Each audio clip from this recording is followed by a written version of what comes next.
sitwasyon kung walang polusyon. Kaya sa tulong ni Lau Canyover, aalamin po natin ang mga paraan para si Mother Nature mapangalagaan. Asul na langit, mga puting ulap at sariwang hangin. Kung ganito ang ating kapaligiran, talaga namang masarap mabuhay.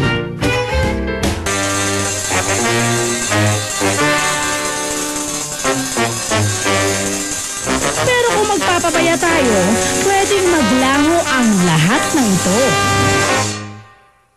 Maswerte tayo at biniyayaan tayo ng Diyos ng mga likas na yaman na pwede nating magamit sa araw-araw.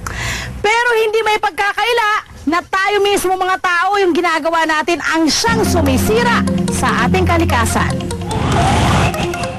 Sa paglipas ng mga taon, paunti ng paunti ang nalalanghap nating sariwang hangin. Ayon sa World Bank at Department of Energy and Natural Resources o DENR, 5,000 tao ang namamatay sa Pilipinas dahil sa air pollution kada taon. At ang madalas nating dinadaanan na EDSA, hindi lang daw sagana sa sasakyan, naninikip na rin daw ito sa polusyon.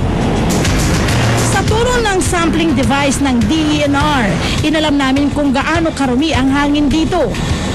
Ito yung filter na ginagamit namin sa pag-monitor ng air pollution. Ito ang ginagamit din namin na for 24 hours sampling. Magdamag iniwan ang filter para malaman kung gaano nga ba karumi ang hanging mahihigop nito. At sa susunod na araw, ito ang resulta. After 24 hours, ito na po yung nakuha natin na PM10 sample. Yung kahapon, nilagay po natin, napakaputi niya. Ngayon, ito na, and may sample na siya. 0 to 50 microgram per normal cubic meter ang normal level ng hangin na ligtas lang hapin. Pero ang sample na nakuha dito sa EDSA Nia Road, 82 microgram ang reading. At alam nyo ba na sa iba pang mga bahagi ng EDSA kung saan mas marami ang mga sasakyan, umaabot na sa 200 micrograms per cubic meter ang reading. Hazardous o mapanganib na raw ito sa ating kalusugan. Sa araw-araw na nandun ka, hindi na advisable na tumagal ka ron ng 2 to 3 o to 8 hours.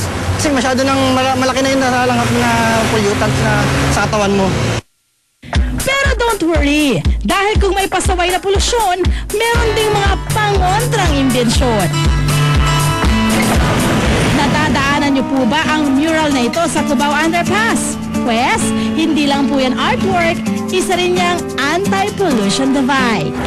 The Boys and Knocks Out Project EDSA is a very unique project. It's a mixture of art and science. It's the first public art project in the world that uses paint that can clean the air. Tuwing tatama sa pininturahang pader ang polluted particles ng hangin, parang magic na mababasag ang pollutants para maging malinis muli ang hangin. Kasi bino mo 1 square meter nito, ang nalilinis niya na NOx is katumbas ng isang puno. So, pinta ka ng 1 galon, parang nagtanim ka ng 30 puno. Tapos, maintenance free pa, iwanan mo lang. Basta naarawan siya, gagana na siya. Bongga! At dahil maganda to sa kalusugan at kapaligiran, gusto raw nila itong pagsimulan ng makabagong eco-friendly version ng EDSA Revolution. Hindi madaling gumawa ng hakbang para mapangalagaan ang kalikasan. Pero saludo ako sa mga taong nakilala ko dahil ang prioridad ng kanilang proyekto, pangalagaan si Mother Earth. Gorgeous. Parang garden lang sa unang tingin, pero dual purpose pala ito dahil nagsisilbi rin itong bubungan. Ito ang tinatawag na green roof. Green roof is any roof na mako-cover ng plants, mga vegetation. Yung soil at saka yung mga plants, manipis lang. May cooling effect daw ang mga halaman kaya epektibo raw itong panlaban sa init. Yan ang napatunayan ni Architect Johnson Chong na nagpalagay din ng green roof sa kanyang bahay. Well, actually kasi yung kakalipat lang namin, so yung October. So yung luma naming bahay, yung typical na house, yung roof, steel roof, yung bubong. So ang naging problem ko doon is, kunyari, katulad ngayon, summer. So pagdating ng gabi, mainit pa rin yung kwarto mo. At kung mas marami raw ang gagamit ng eco roof, aba, hindi lang mababawasan ang gastusin sa kuryenteng gagamitin sa electric fan at aircon. Kakayanin din daw nitong labanan ang init ng syudad. Bukod sa cooling effect sa tulong ng mga halaman, magiging fresh na fresh ang malalanghap ng hangin. Pero hindi lang bubong ang kakampi ni Mother Nature, pati ang pader nakikisali na rin sa laban. Ito naman ang tinatawag na Eco Wall. Ang isang mall sa Taguig, ginawang hanging garden ang isa sa mga malalaking pader nito. This type of green wall system namin, we just require the framing, the basic framing para kapitan nung fiber cloth. May water system siya which allocates the water from the top hanggang sa ulip. At kung akala nyong pang-display lang ang mga halamang ito, think again dahil winner din ang benefits nito.